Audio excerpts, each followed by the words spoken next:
बिस्मिल्लाहिर्रहमानिर्रहीम। आज नेक्स्ट जो हमारा टॉपिक है, सबसे पहली ऑर्गेनेली हमने डिस्कस करनी है वो है आपके पास सेल वॉल। ठीक है, मैंने आप लोग को बताया है कि सेल वॉल सबसे पहले जो है ये प्लांट्स के सेल में होती है। ठीक है, प्लांट सेल मेन के ये एनिमल सेल में एब्सेंट होती है। अब प्लांट का सेल हाँ जो है वो आपके पास ये उसकी शेप होती है। ठीक है, रेक्टेंगल शेप का होता है। मीन कि जो आउटर मोस्ट लेयर होती है, ठीक है, उसको क्या कह देते हैं, वो होती है आपके पास, अगर मैं डायग्राम बना के आपको शो करूं तो आउटर मोस्ट वॉल जो होती है वो है आपके पास cell wall.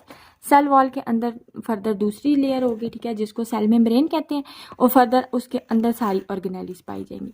So outermost wall of the plant cell is cell wall, उसका नाम जो होगा सेल वॉल उसको कहेंगे। अब उस सेल वॉल के कुछ कैरेक्टरिस्टिक्स हैं। ठीक है, ये आपके पास सिर्फ और सिर्फ प्लांट्स के सेल में पाई जाती है, जैसे कि प्लांट्स के अंदर पाई जाएगी, ठीक है, बैक्टीरिया के अंदर होती है, और आपके पास फंजाई और कुछ एल्गी के अंदर।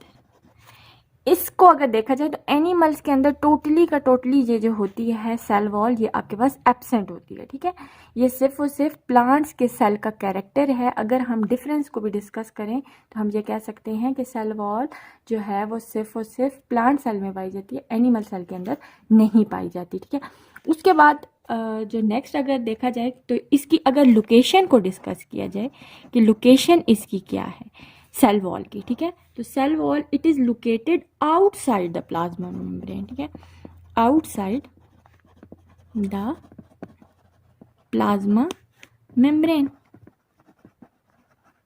मेन के जो सेल वॉल के अंदर वाली लेयर होती है उसको प्लाज्मा मेम्ब्रेन कहते हैं। ठीक है, तो ये लोकेशन के अकॉर्डिंग अगर लोकेशन उसकी क्या है देखें तो it lies outside the plasma membrane, के प्लाज्मा मेम्ब्रेन के बाहर पाई जाती है। ठीक है, इसका काम क्या है, ठीक है, फंक्शन अगर हम देखें कि सेल वॉल का फंक्शन क्या है तो सबसे पहला फंक्शन तो ये है, ये सेल को शेप दे रही है। ठीक है, शेप दे रही है, उसको स्ट्रेंथ प्रोवाइड कर रही है, और साथ उसको प्रोटेक्ट कर रही है। ठीक है, प्रोटेक्ट कर रही है, जाहिर बात है आउटर मोस्ट लेयर है तो इसका काम क्या है, अंदर वाले सेल की जितनी भी ऑर्गेनेली उसके अंदर मौजूद हैं उनको सबसे पहले तो सेल को शेप प्रोवाइड करती है, स्ट्रेंथ दे रही है सेल को, और साथ में प्रोटेक्ट कर रही है उसको।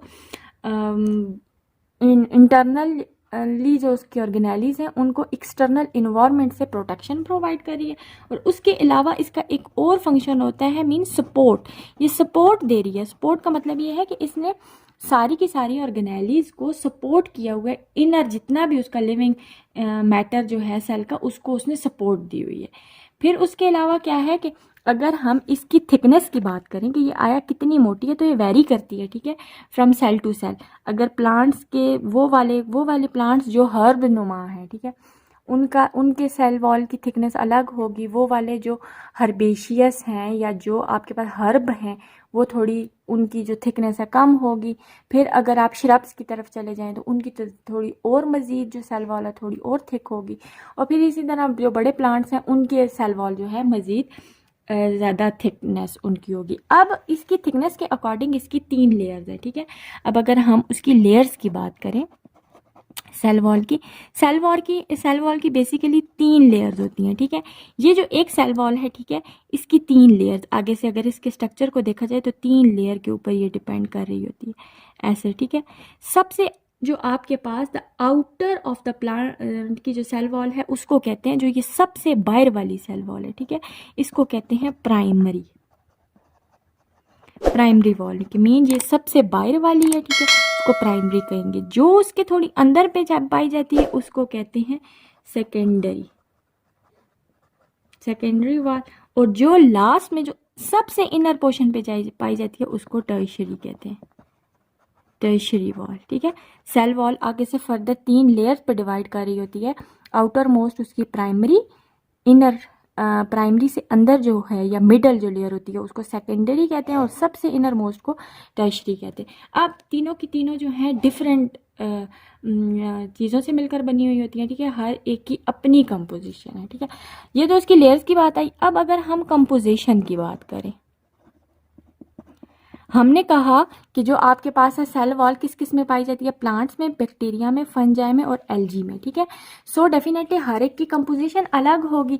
अब वो जो है प्लांट्स की जो सेल वॉल है वो हमारे पास एक आपके पास कार्बोहाइड्रेट है जिसका नाम है सेलुलोज, सेलुलोज से मिलकर बनी हुई होती है। ठीक है, अगर हम कहें कि प्लांट्स की जो सेल वॉल है वो सारी की सारी जो है सेलुलोज से मिलकर बनी हुई होती है। इसी तरह जो सेकंड आपके पास ग्रुप है फंजाई की अगर बात की जाए तो फंजाई की जो सेल वॉल है वो आपके पास काइटन की बनी हुई होती है। ठीक है, काइटन की बनी हुई होती है। कुछ बैक्टीरिया में भी पाई जाती है आपके पास ये सेल वॉल। ठीक है, और बैक्टीरिया की जो सेल वॉल है वो आपके पास पेप्टाइडोग्लाइकन्स की बनी हुई होती है, या उसको म्यूरेन भी कह सकते हैं, पेप्टाइडोग्लाइकन्स या म्यूरेन। ये केमिकली उसकी कंपोजिशन हम डिस्कस कर रहे हैं। ठीक है, और उसके अलावा आपके पास फंजाई की आपको पता चल गया, और जो डिफरेंट जो आपके पास प्रोटिस्टा हैं या जिनको जो फंजाई होते हैं। ठीक है, the wall of the protista are made up of varieties of chemical, जबकि आपके पास जो एलजी हैं, ठीक है, एलजी या जो प्रोटिस्टा होते हैं वो आपके पास डिफरेंट केमिकल से मिलकर बने हुए होते हैं, डिफरेंट केमिकल्स से मिलकर बनी हुई थी। सो ये था आज का हमारा टॉपिक कि सेल वॉल के स्ट्रक्चर क्या था, उसकी कंपोजिशन क्या थी, उसकी लोकेशन क्या थी। और ये बात आपने याद रखनी है कि जो सेल वॉल होती है वो सिर्फ और सिर्फ एनिमल्स के अंदर नहीं पाई जाती, बल्कि सिर्फ और सिर्फ प्लांट्स का कैरेक्टर है।